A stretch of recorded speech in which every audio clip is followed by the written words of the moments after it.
Peary Show.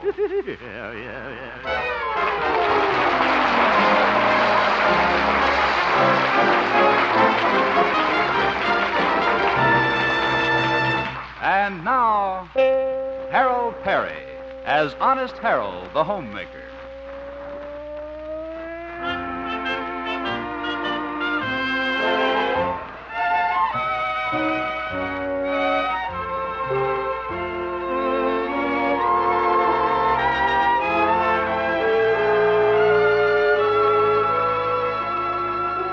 Well, it's a warm moonlight night in the little town of Melrose Springs. The kind of romantic evening when it's nice to go canoeing on the lake with your best girl. And that's just what Honest Harold is doing. Isn't this nice, Flora Belle? Oh, yes. I could just float along in this canoe for the rest of my life. Couldn't you? Well, might be kind of expensive. It rents for 50 cents an hour. Oh, you. Only kidding. It's only 30 cents. Hal, Yeah. I'll bet you're just getting awful tired just paddling and paddling. What? Oh, yeah. Guess I'll stop a little while. Now, what shall we do, Flora Belle? Well, it's such a romantic night. Yeah. And here we are, all alone. Yeah. And now, both your arms are free. Yeah. So why don't you play your ukulele and sing?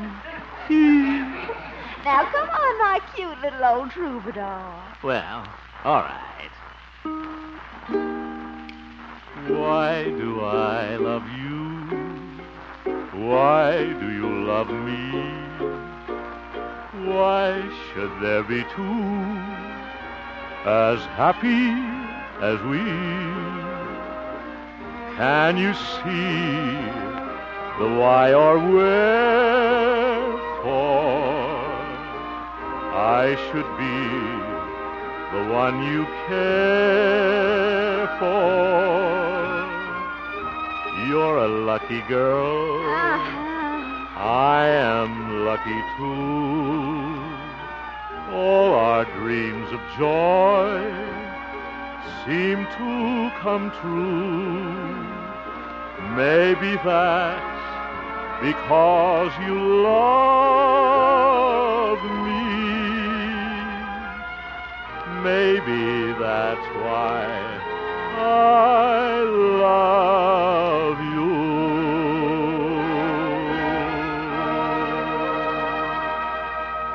Oh, Harold, I do declare you're another Meltome.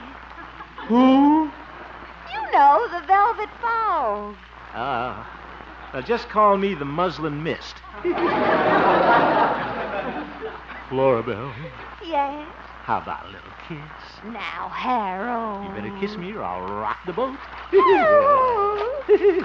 Harold. Well, I can't swim. I guess I'll just have to kiss you. Hey, you really know how to kiss. I really know how to swim, too. Well, that's good. I don't. Oh, why do I love you? Why do I love you?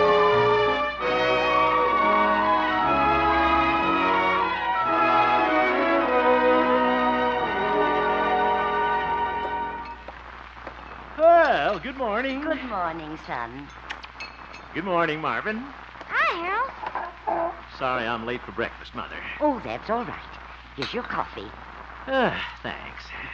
Did you have a good time last night? Oh, yeah. Flora Belle and I went canoeing on the lake. Marvin, eat your farina. You just wait, my boy. One of these days, you'll be taking an interest in girls. No, I won't. Girls are goofy. I'll fix your eggs, Harold. Yeah, thank you, Mother. Oh, excuse me. Somebody's at the door. Hello. Oh, hello, little girl. Are you Mr. Hemp? Yeah. Is it Girl Scout cookie time again? Oh, no. My name is Susan Moore. May I speak to Marvin, please? Marvin? Oh, of course. Come right in. Thank you. He's just having breakfast. Marvin, there's a little... Marvin? That's funny. He was here just a minute ago. Now, where could that boy... Marvin? Isn't he here, Mr. Hemp? Well, he must have gone out the back way when he saw you. I mean, before he saw you. Well, I just wanted to remind him of my party this afternoon. Your party this afternoon? Funny he didn't mention it to me. Well, I know he'll be happy to come. I'll tell him you were here. Thank you. Oh, Mr. Hemp. Yeah?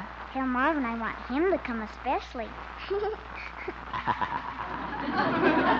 He's awfully cute. Yeah, well, I'll tell him you came by, Susan. Goodbye. Bye. Cute. Now, where is that boy? Marvin? Here I am, Harold. Oop. What are you doing under that table? Come right out of there, young man. Yes, sir. Aren't you ashamed of yourself? Hiding just because little Susan came to the door. She's goofy. Marvin? Why didn't you tell me she invited you to her party this afternoon? Because I'm not going. What? Who wants to go to a party with girls? Now, Marvin, all little boys go to parties. That's part of growing up. Do I have to grow up today? Well, you'll have a lot of fun. You'll play games and dance. Harold, I just thought of something. I can't go to the party. Why not? I don't know how to dance. Oh? Too bad. You're not going to get out of it that easy, young man. You're going to practice dancing, and right now. Who am I going to dance with? Me. What? You heard me. Just a minute, I'll put a record on. Aw, gee. There, here we are. Avalon with Paul Whiteman. That's a real snappy number. Yeah. Well, come on, Marvin. Come on, Marvin. Aw, Harold. Give me your hand. The other one, I'll lead. All right. And now follow me. La-dee. Here we go. La-do. Marvin, pick up your feet. And stop working your arm up and down. You're not pumping gas. Harold, I can't do this stuff. Yes, you can. Come in. Howdy, Sonny. Oh, hello, Mr. Walker. Is your mother... Well, look at those two. Arthur and Murray. Very funny. Hey, Marvin, is that the prettiest partner you could find? No, wait till I turn off this record. Say, Sonny, What is it? how about saving the last waltz for me? What? It's the sweetheart waltz. My wonderful one. Look, now, wait a minute, Walker. Yeah. Mother's in the kitchen. Why don't you go out there and stick your head in the oven? Okay. But I'll be back for our waltz, Genevieve. Oh, what a character. Let's ignore him, Marvin. All right, we'll try it again. Harold, I can't learn how to dance. Yes, you can. No, I can't. And I won't go to the party. Yes, you will. I don't want to go. Now, Marvin. Oh, why do I get into these things?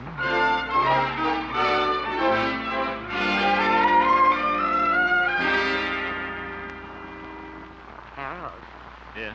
What is it, Mother? Marvin is still in his room. Oh? Why don't you go in and talk to him? I'm sorry, Mother, but I don't think I should. There's no reason in the world why he shouldn't go to that party. He's just being childish. But, Harold, he is a child. Huh? Well, that's no excuse. Well, all right, Harold. I guess you know best. Guess Mother's right about Marvin, though. He's probably just shy. I didn't help any being so harsh with him. But if I acted a little nicer, showed him how much I really like him, he'd be glad to go. Sure.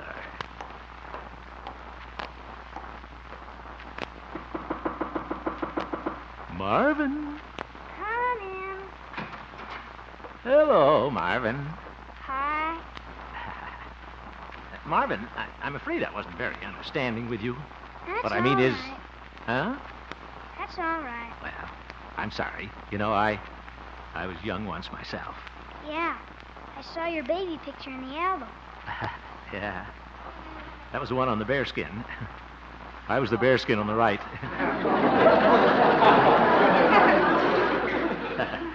Marvin, look, I've been thinking. I ought to raise your allowance with inflation and everything. So instead of 50 cents a week, I'm going to give you 65 cents. Sort of an escalator clause in your contract. Gee, thanks. That's all right, my boy. And oh, yes, you're supposed to mow the lawn next week. Well, just forget about it. I'll do it myself. You will? Sure. Now, Marvin, will you go to the party this afternoon? No, I won't. Oh. Marvin, your escalator just went down to 50 cents.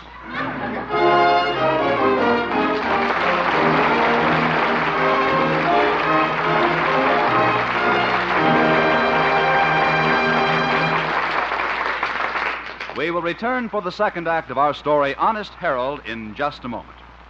Just a little later on CBS tonight, star trumpeter Louis Armstrong, trombone maestro Jack Teagarden, and the lovely young singer Teresa Brewer will pay a visit to Bing Crosby. Tonight on CBS, you'll also hear the heavyweight fight in Detroit between Clarence Henry and Embrell Davidson. Which reminds me, it's only a week from tonight when Ezzard Charles will be defending his heavyweight title against Joey Maxim. And naturally, you'll get this holiday special exclusively on CBS. Yes, the Bing Crosby Show and the Wednesday night fights are heard on most of these same CBS stations. Oh, and be sure to listen for Harold Peary's important announcement at the end of tonight's program. And now back to Harold Peary as Honest Harold, the homemaker.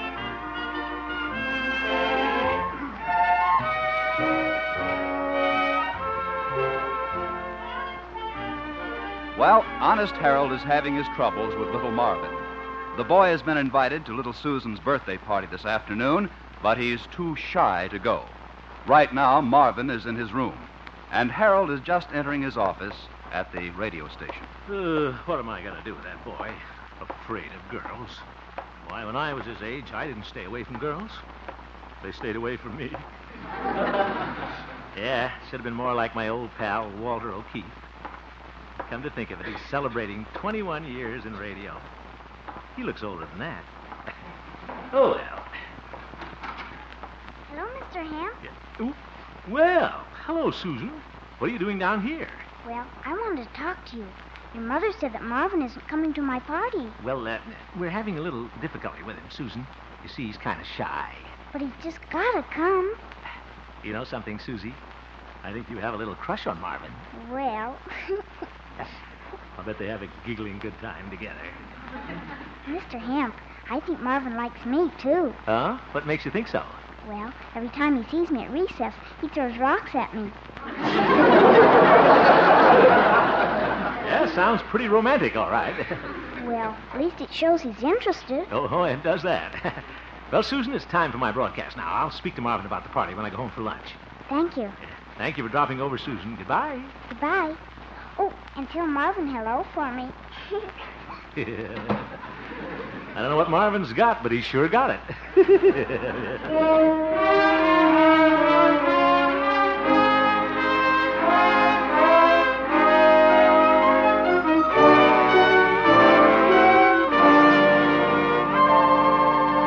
Well, I'm not going to stand for any more nonsense from Marvin. Little Susan is really going to be hurt if he doesn't show up at her party, and by George, he's going to go. Mother, I'm home. Hello, Harold. Oop. Oh, hello, Marvin. Now, my boy, about this party this afternoon. Oh, I'd like to go, Harold. Huh? I'm sure it will be a very nice party. Well, that's more like it. I'm glad you changed your mind, my boy. Well, better go right in and dress now. It's almost time. Harold, I'd like to go to the party, but I can't. What? Why not? Mr. Schroeder offered me a job delivering groceries this afternoon, so I took it. Oh, my goodness. Well, guess I better get started down to the grocery store. Yeah, what a sneaky thing to do. Just a minute, Marvin. What? I just had an idea. You go right in and get dressed for that party, young man. But Harold, who's going to deliver the groceries? I am. What? You made a good try, but it didn't work. Too bad.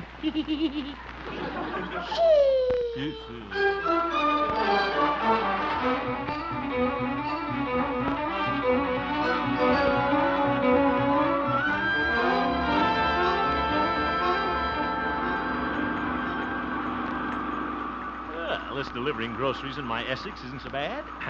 That last lady gave me a piece of pie. Lemon meringue. Let's see. Who's my next stop? Well, Florabelle. This is going to be fun.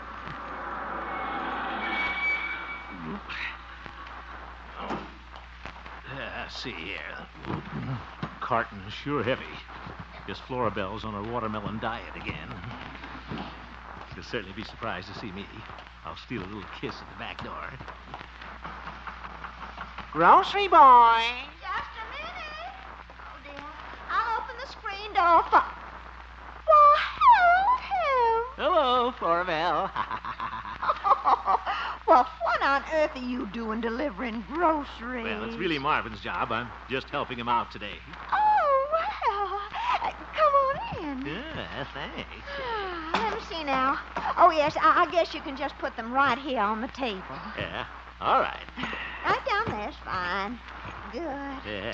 Oh, my. You make a cute little old grocery boy in that apron.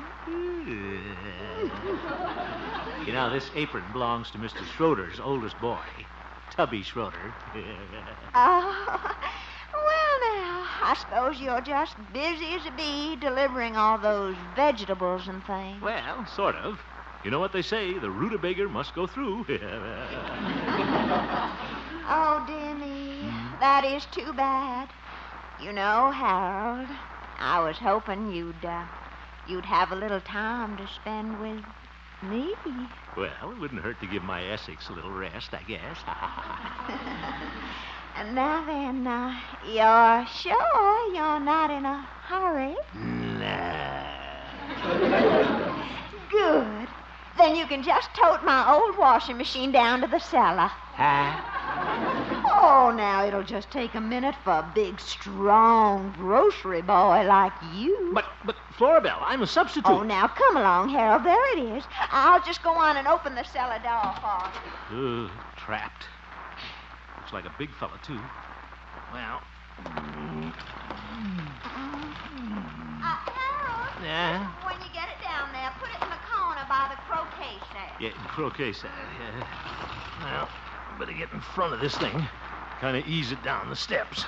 You want me to push it? No thanks.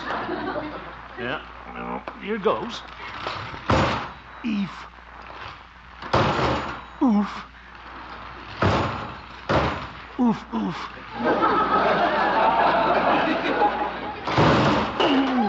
Zoink. Yipe, I'm drowning. What's the matter, Harold? Florabelle, why didn't you drain the water out of this thing? Oh, my God. Now, wasn't that silly of me? Phew, soapy, too. Ooh, bubbles. Well, getting heavy. I'm slipping.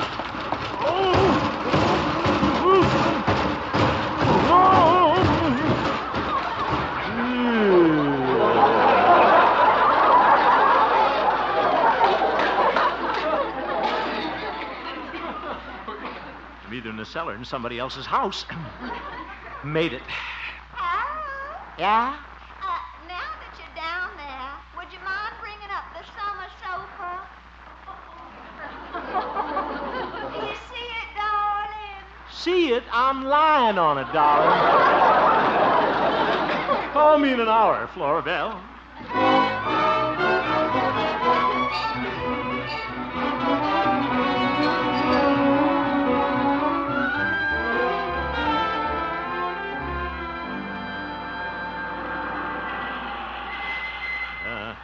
There's old Doc Yak Yak mowing his lawn. Is he going to be surprised to see me?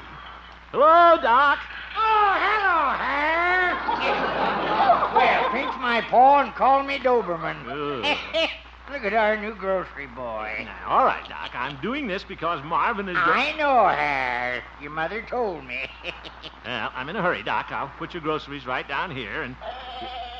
What's that? Oh, that's just Arthur, my goat. Yeah, he helps me with the mowing. He pulls out the devil grass. Doc, what's he looking at me like that for? Oh, in that apron, he thinks you're the grocery boy, Harold. Huh? He doesn't like him. Oh, well, tell him who I am, quick. Arthur, this isn't Tubby Schroeder. It's Harold Hemp. Hello, Arthur.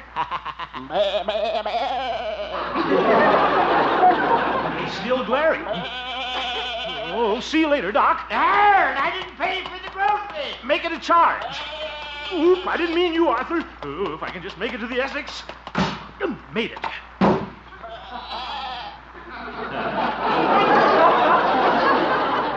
Dent at the door. Oh, well, now it matches the other side.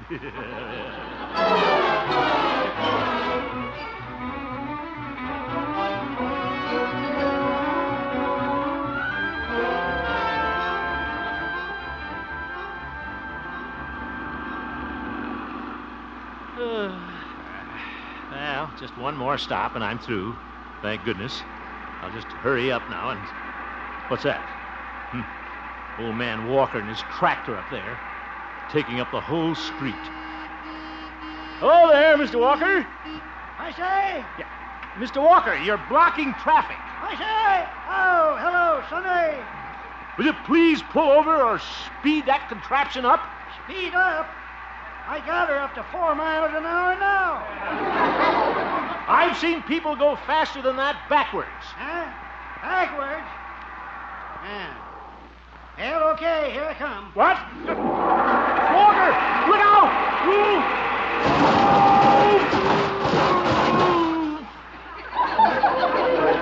Broke Mrs. Zeigenfuss's eggs, too. What seems to be the trouble, Sonny? I said I could go faster backwards. I didn't ask you to back into me. Oh, my mistake. I let you back. You said, well, I... Don't laugh yourself to death. Look what you did to these groceries. Well, what do you know? Scrambled eggs. Where's the bacon? Bacon. Very funny. All right, let's get going. Okay. So one of that loose headlight didn't fall off again. Your door sprung open, Sonny. Let me close it for you. Walker. Well, guess that was the light that failed. Light that failed. I heard you.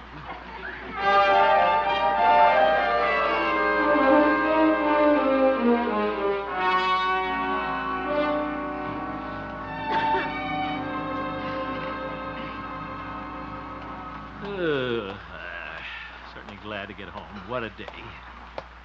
Well, anyway, I bet Marvin's having a good time at the party. Hello, Harold. Marvin, what are you doing home? Well, You promised me you'd go to the party. I know I did. I got all dressed to go and, well, I just thought of having a dance with girls. And I just couldn't. Now, Marvin, there's no excuse for acting like this. I'm sorry. I tried to make myself go. Honest. Now, look here, young man. If you think you're going to get away with this, after all the groceries, all right, my boy. It's going to make you that unhappy. You don't have to go. Thanks, Harold. That's all right. Oh, here's the money Mr. Schroeder paid me for delivering the groceries. $1.50. Well, $1.40. He deducted 10 cents for the dill pickles I ate. And on National Pickle Week, too. You keep the money, Harold. You earned it. No, I want you to have it. There. Thanks. Oh, there's the door, my boy. You must be tired, Harold. I'll get it. Oh, thanks. Guess I was trying to rush the boy. He's really too young for women yet. Hello, Marvin. Oh, my goodness. Susan. Marvin, aren't you going to say hello? Hello. Sounds like he's going to faint. Why didn't you come to my party? Well, why, Marvin, you've got on your new blue suit. Yeah, my, you look handsome. I do? What's this? That suit really brings out the blue in your eyes. Aww. Let's don't fall for it. Marvin, I saw you pitch in the baseball game yesterday. You did? I think you're the best pitcher in the whole school. Aww. How do women get so smart so young? Did you like the way I threw that knuckleball? Oh, yes. I'd love to know how you did that, Marvin. Yeah, I'll bet she's really dying to know that. Oh, it's not so hard. You see, I just take the ball like this. Marvin? Yeah? Why don't you come to my party?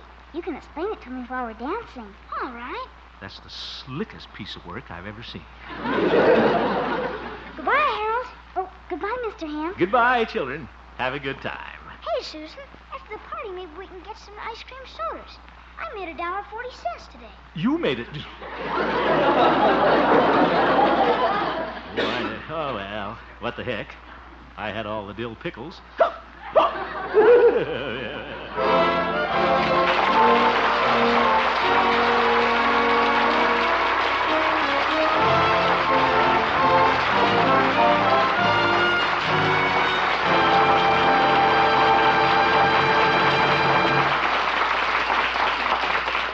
And now, here once again is Harold Peary. Thank you, Bob.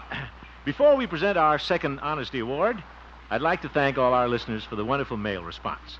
It's kept actor Kirk Douglas, Sheriff Eugene Biscaloos of Los Angeles County, and yours truly pretty busy reading them and trying to make the selections. This week, we have selected Walter Buddy Carumpus of 111 Murray Street, Binghamton, New York.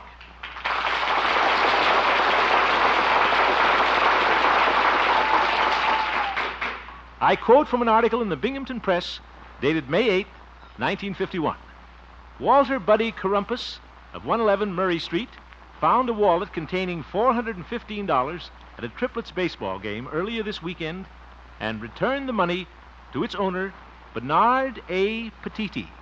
That's spelled Pettite. I hope I'm pronouncing it right. Bernard Petiti, who operates a shoe repair shop at number 5 Main Street. As a reward, Mr. Petiti is going to repair Buddy's shoes free for a year. The Triplets management will admit Buddy free to the rest of the team's baseball games this season. Unquote. Congratulations, Walter Buddy Carumpus. I hereby dub you Honest Walter and award you a Wittenauer watch, that distinguished member of the Longines Wittenauer family of distinguished watchers. And thank you, Mrs. Robert S. McMahon, the Binghamton Press, and all the rest of you kind people in Binghamton, New York, who wrote to me about Walter. Radio friends, if you know of some outstanding deed of honesty done by some boy or girl, please write and tell me all about it. From the letters we receive, one outstanding deed of honesty will be selected each week, and the deserving youngster will receive a beautiful Wittenauer watch. We feel this recognition will encourage honesty in others and help combat juvenile delinquency. Send your letters to me, Harold Peary, Columbia Broadcasting System, Hollywood 28, California. Harold Peary, Columbia Broadcasting System, Hollywood 28, California. Thank you, and good night.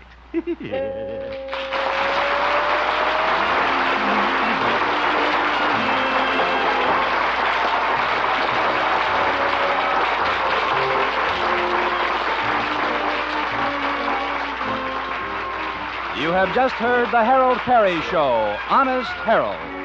The supporting players tonight included Joseph Kearns, Jane Morgan, Shirley Mitchell, Cliff Arquette, Stuffy Singer, Mary McGovern, and David Light.